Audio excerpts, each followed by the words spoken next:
Vocês sabiam que as nossas células possuem transportadores para glicose? É isso mesmo. Quando nós ingerimos glicose que vem da nossa dieta, da nossa alimentação, essa glicose cai na corrente sanguínea e precisa chegar até as células. Para isso, o nosso pâncreas produz insulina, que é a chave que vai permitir a entrada da glicose. Mas quando existem esses transportadores de membrana, que são proteínas, como exemplo a GLUT4, a glicose consegue passar para a célula por um processo de difusão facilitada. É um processo onde não há gasto de energia. E, para isso, o gradiente de concentração de glicoses dentro da célula precisa estar menor do que a quantidade de glicoses no meio extracelular. Porém, em algumas situações, glicoses de um ambiente que está em menor quantidade precisam entrar em alguns tecidos que já têm uma quantidade grande de glicoses. E isso vai contra o gradiente de concentração. E para isso acontecer aí, precisa de um transporte ativo, ou seja, seria necessário gasto de energia na forma de ATP. Mas as células e o nosso corpo como um todo tenta economizar energia. E aí tem tipos de transporte ativos conhecidos como cotransporte. A bomba de sódio e potássio, ela já gasta energia para ocorrer. Para isso, ele já gasta energia na forma da quebra do ATP. Quando nesses tecidos são requisitados glicose dentro da célula, quando o sódio vai retornar, a glicose pega carona e entra dentro dessa célula, num local que já está com muita concentração, que já está repleto de glicoses. Se vocês querem saber mais a respeito desses assuntos, aprender química orgânica, bioquímica e áreas afins, vem comigo, eu sou o professor Gustavo e sugiro que vocês assistam essa aula até o final.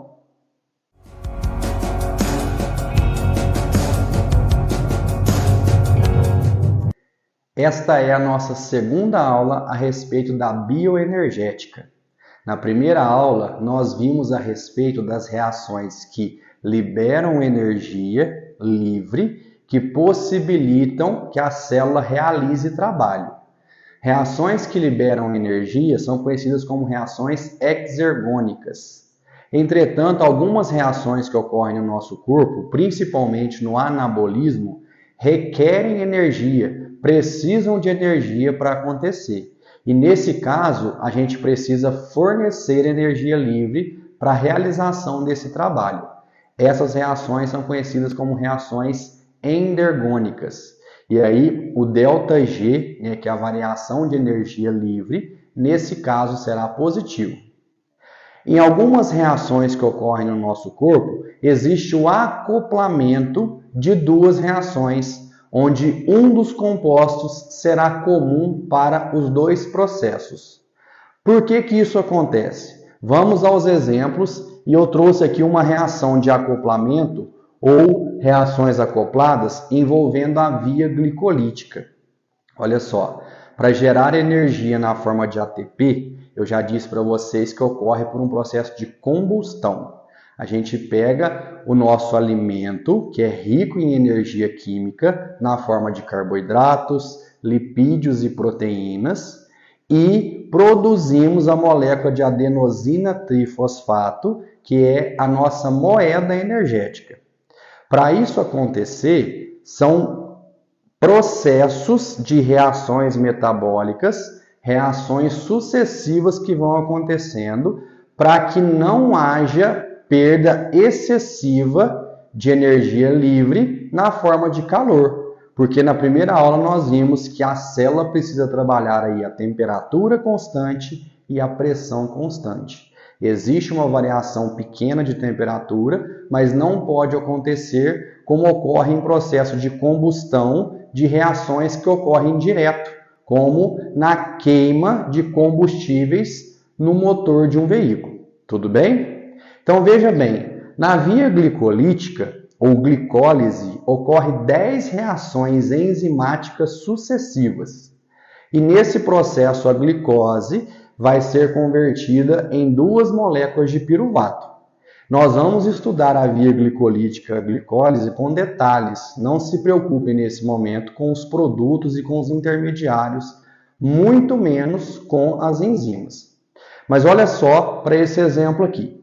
Na sexta reação que ocorre na via glicolítica, nós chegamos até a formação do gliceraldeído 3-fosfato.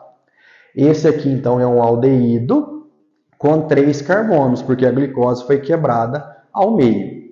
Na sexta reação, por uma ação de uma enzima, que eu vou denominar aqui simplesmente de enzima 6, E6, o gliceraldeído 3-fosfato é convertido na molécula do 1,3-bisfosfoglicerato. Então, para essa reação acontecer aqui, veja que nós temos que pegar um grupo fosfato proveniente de um ácido fosfórico, que nós denominamos de fosfato inorgânico, que fica livre na célula, e precisamos ligar esse grupo fosfato na molécula de gliceraldeído 3-fosfato. E aí, olha só, eu já tinha um grupo fosfato, que eu estou representando de forma condensada aqui, ele já existia, tá bom? Aqui tem um grupo fosfato, que eu estou representando de forma condensada. Esse grupo fosfato estava no carbono de número 3, por isso desse nome. Agora, esse grupo fosfato foi inserido aqui, no carbono de número 1. Portanto, 1,3-bifosfoglicerato, ok? O grupo fosfato é muito rico em energia química. Todas as vezes que ele vai ser inserido em uma molécula, a reação é endergônica. A gente tem que fornecer energia para a reação acontecer. E aí, olha só, o ΔG livre, a variação de energia livre padrão aqui, é positiva. Então, a gente precisa fornecer aqui, cerca de 1.500 calorias por cada molécula.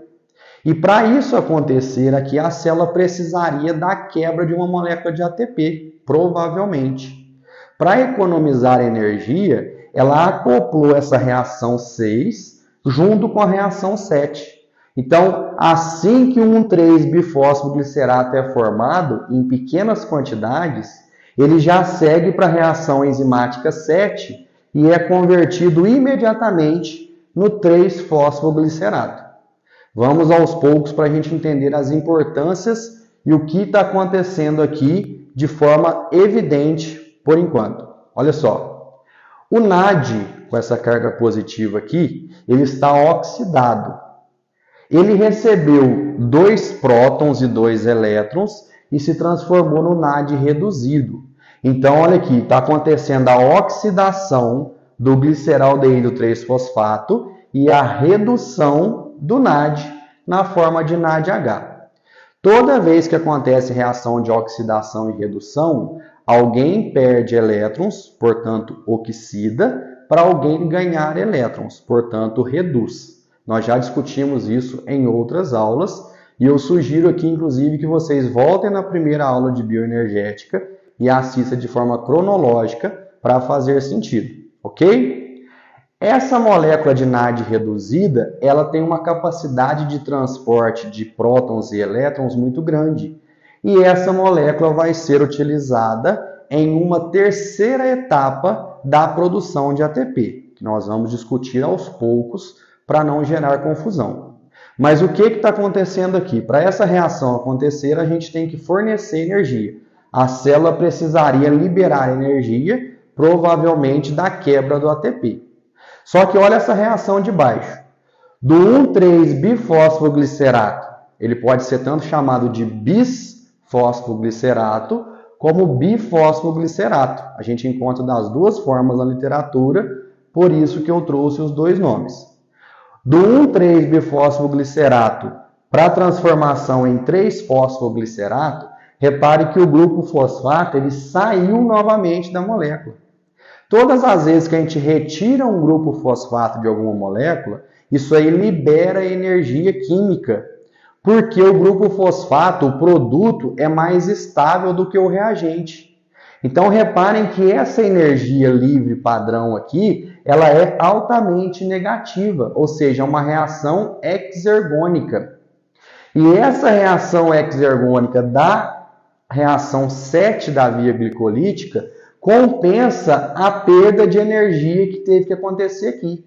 Então, uma reação está acoplada, está unida à outra pela molécula do 1,3-bifosfoglicerato.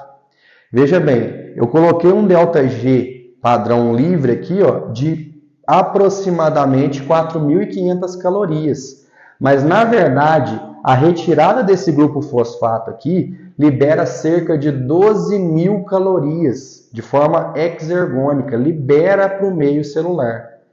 Dessas 12.000 calorias que são liberadas, é suficiente para ligar esse grupo fosfato aqui, ó, na molécula do ADP e transforma o ADP em ATP na reação 7ª. Então, uma reação acoplada, aconteceu dois fatores importantíssimos aqui. Olha só, o primeiro é a redução do NAD, que tem potencial de gerar ATP lá na frente, tudo bem? A segunda é a transformação ou a formação de ATP que aconteceu na reação 7ª. Olha só, a maior parte do ATP das nossas células é produzido na fosforilação oxidativa, que é a terceira etapa da respiração aeróbica completa. Entretanto, alguns ATPs conseguem ser formados em reações metabólicas intermediárias devido à quantidade de energia que os intermediários liberam. O 1,3-bifosfoglicerato, ao ser convertido em 3-fosfoglicerato, libera tanta energia química, uma quantidade tão grande de calorias, que é suficiente para compensar a reação 6 que aconteceu anteriormente, e logo em seguida aconteceu a 7ª, e uma energia suficiente para passar esse fosfato aqui e ligar ele na molécula do ADP, formando ATP. Então, nós já temos a formação de ATP aqui, e quando isso ocorre, a gente diz que esse ATP foi formado ao nível do substrato. Por que ao nível do substrato? Porque foi a energia química desse composto, desse substrato enzimático, que permitiu a formação desse ATP, que a célula já vai utilizar para fazer os seus processos. Essa reação é uma reação acoplada, tudo bem? O ADP aqui, pessoal, eu coloquei de forma condensada, olha só. Tem a adenina, a ribose, portanto um nucleosídeo, ligado a dois grupos fosfato. Aqui eu tenho a adenina, a ribose, ligado agora, olha só, a 3 grupos fosfatos. Adenosina trifosfato, adenosina difosfato. Então, as reações que acontecem no nosso corpo são de oxidação e redução para buscar a produção de energia na forma de ATP. Olha esse exemplo que eu trouxe aqui, ó, o ΔG, ou a variação de energia livre em reações de oxirredução acontecendo no nosso corpo. Essa molécula aqui, ó, C6H12O6, é a molécula de glicose. Quando a glicose está dentro de uma célula e essa célula tem a presença de oxigênio e mitocôndria, vai ocorrer o processo de respiração aeróbica completa. Se acontece respiração aeróbica completa, vai existir as 3 etapas: a via glicolítica, o ciclo de Krebs e a fosforilação oxidativa ou cadeia transportadora de elétrons. Tudo bem? Quando essas 3 reações, essas 3 etapas ocorrem, são muitas reações metabólicas envolvidas. A glicose, então, lá no finalzinho do processo, reage com 6 moléculas de oxigênio, produzindo 6 moléculas do dióxido de carbono, CO2, e liberando moléculas de água. O oxigênio é o aceptor final de elétrons dessas reações de oxidação e redução que estão ocorrendo. Mas reparem que esse processo é extremamente exergônico. Libera uma energia livre padrão aqui, ó, de cerca de 686.000 calorias. E essa quantidade total de calorias que é liberado é suficiente para produzir cerca de 30 a 32 ATPs por uma única molécula de glicose. Veja bem, uma única molécula de glicose que chegou nessa célula e fez a respiração aeróbica completa, consegue produzir 30 a 32 ATPs. Um pouco dessa energia é perdida para o sistema e um pouco é perdida na transformação em calor.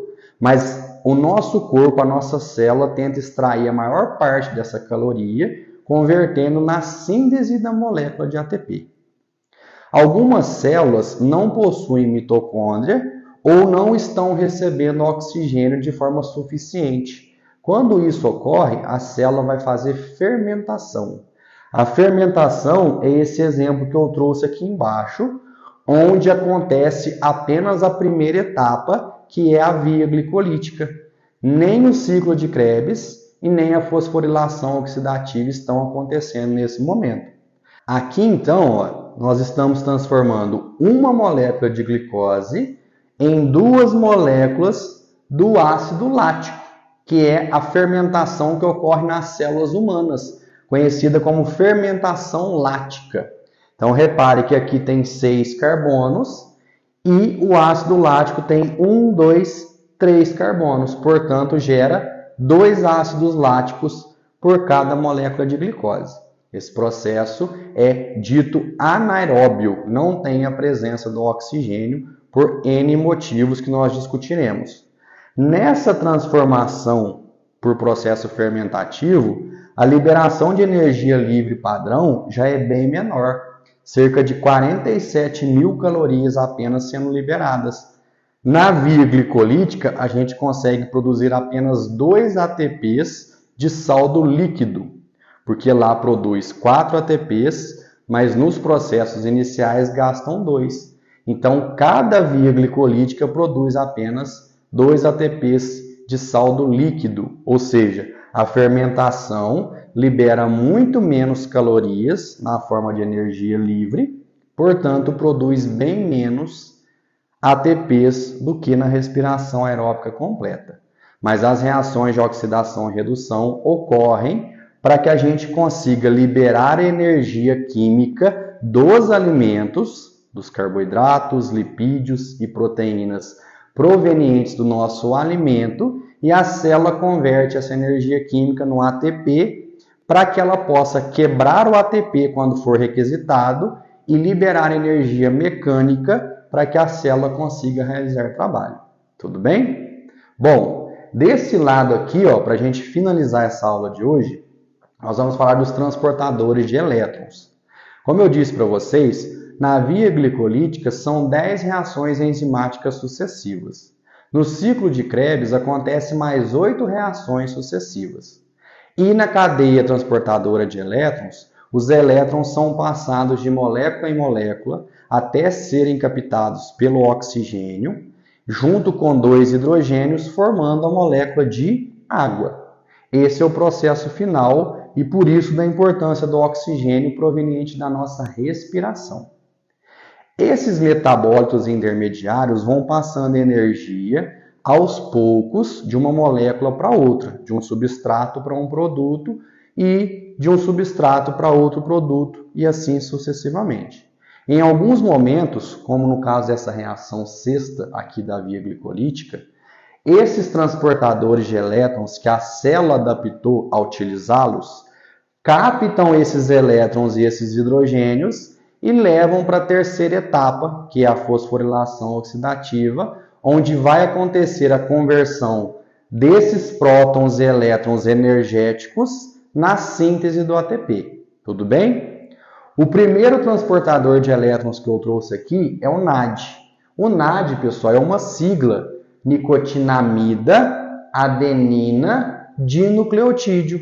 Então, nós temos a base nitrogenada adenina aqui, nós temos 2 nucleotídeos, portanto, dinucleotídeo, e nós temos a nicotinamida aqui em cima, que é a vitamina B3. Então, a vitamina B3 está presente na molécula do NAD. Reparem que esse nitrogênio aqui, desse anel aromático, ele tem uma carga positiva. Ou seja, quando ele está com essa carga positiva, ele está oxidado. Portanto, a gente representa ele como NAD+. De onde vem esse mais aqui? Ó? Desse nitrogênio. E esse nitrogênio consegue ganhar aqui um próton, consegue ganhar um hidrogênio, se transformando no NAD reduzido, que a gente chama de NADH mais H+. Tudo bem? Daqui a pouco a gente entende esse H+ aqui. Então, o NAD, ele consegue pegar os prótons e elétrons que estão sendo passados, que são ricos em energia química, e transportá-los até a fosforilação oxidativa que acontece lá na mitocôndria.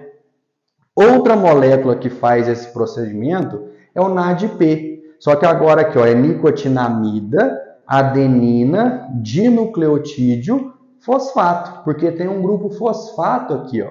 Repare que o NAD aqui é uma hidroxila, OH. Aqui no NADP, a hidroxila foi substituída por um grupo fosfato. É a única diferença. Aqui também ó, existe um nitrogênio com carga positiva que consegue ganhar prótons. Portanto, o NADP com carga positiva, ele está oxidado. Quando ele ganha esses elétrons e prótons, ele se transforma no NADPH, que está reduzido. Tudo bem? Aqui também tem a presença da adenina, 2 nucleotídeos e a nicotinamida, que é a vitamina B3. Tudo bem? O NAD, geralmente, é utilizado em reações de catabolismo, de catálise, quebra. Ele é muito utilizado na via glicolítica, no ciclo de Krebs, que está quebrando intermediários da glicose e de lipídios para gerar ATP. O NADP, quando ele está reduzido, geralmente ele é utilizado para fornecer energia para reações anabólicas. Nós vamos entender tudo isso no metabolismo, tudo bem? E essa última molécula que eu trouxe aqui ó, é a molécula do FAD, flavina, adenina, dinucleotídeo. Tem aqui a base nitrogenada adenina, tem 2 nucleotídeos também, ligados à vitamina flavina, que é a vitamina B2. Então, a vitamina B2 está ligada aqui também. No caso da FAD, pessoal, no caso dessa molécula, esse nitrogênio aqui e esse nitrogênio aqui, ó, conseguem, através dessa ressonância, ganhar elétrons e 2 hidrogênios que irão se ligar aqui, ó. Então, aqui no NAD e no NADP, o hidrogênio se liga nesse nitrogênio aqui, e no FAD se liga 2 hidrogênios nesses 2 nitrogênios. Por isso, o FAD, a gente chama ele de FADH2, porque são ligados 2 prótons, 2 hidrogênios. Tudo bem? Por que eu trouxe essa molécula? Porque quando a gente vai tratar aqui do metabolismo especificamente, da via glicolítica, por exemplo, a gente passa a chamar essas moléculas pela sua sigla, para não ter que ficar desenhando essas moléculas o tempo todo, escrevendo essas moléculas o tempo todo. Mas o aluno precisa entender que o NAD, o NADP e o FAD são moléculas químicas que conseguem receber aqui elétrons e hidrogênios, elétrons e prótons, né? Que são e vão ser utilizados como transportadores desses elétrons para gerar energia química na forma de ATP. São as moléculas que transportam energia química que a célula encontrou. Existem outras moléculas. Essas 3 são as principais. Então, nas reações de oxidação e redução que ocorrem na nossa célula, principalmente com o objetivo de produção de energia na forma de ATP, acontece dessas 4 principais formas aqui, ó. Ou as moléculas carregam, né, ou recebem elétrons, ou elas recebem átomos de hidrogênio. Nós já vimos que na química orgânica, quando um composto orgânico recebe hidrogênios, ele está reduzindo. Quando ele recebe oxigênio, ele está oxidando. Então, o NAD, o NADP e o FAD, quando recebem hidrogênios, eles estão reduzindo. Quando eles recebem elétrons, eles também estão reduzindo, porque elétrons têm carga negativa. Eu já expliquei isso também em aulas anteriores, por isso a importância de estudar essas aulas em ordem cronológica. Uma outra forma é a formação do íon hidreto. O íon hidreto é quando o hidrogênio carrega 2 elétrons. O íon hidreto é esse Hzinho mais que a gente representa, porque quando esse hidrogênio na forma de hidreto está no meio solúvel, está na célula, a gente chama ele de H+, mas na verdade ele está transportando 2 elétrons que são ricos em energia. E por último, redutores orgânicos que trabalham com oxigênio. Para finalizar isso aqui, eu já expliquei em outras aulas, mas vale a pena uma reflexão aqui. A molécula que está reduzindo, ela está causando a oxidação de alguém. Então, a molécula que reduz, ela é chamada de agente oxidante. A molécula que está oxidando, ela está causando a redução de alguém, de alguma molécula. Então, ela é chamada de agente redutor. Eu já expliquei isso. Quando o oxigênio ganha hidrogênios, ele se transforma na molécula de água. Ganhou hidrogênios, significa que ele reduziu. Então, se ele reduziu, alguém teve que oxidar. Quem oxidou é um agente redutor.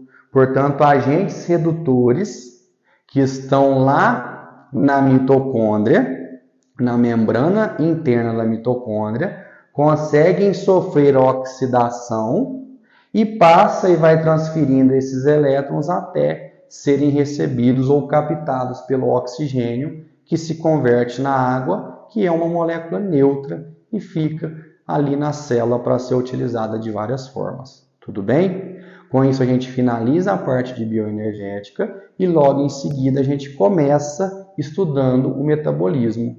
Todas as vezes que eu for explicar alguma coisa no metabolismo, que depender de alguma explicação que nós assistimos nessas 2 aulas, discutimos e aprendemos nessas 2 aulas, eu vou sugerir que vocês retornem para nunca esquecer desses conceitos e principalmente que essas moléculas que a gente chama, por siglas, na verdade são compostos químicos, tá ok? Que transportam elétrons e prótons ricos em energia.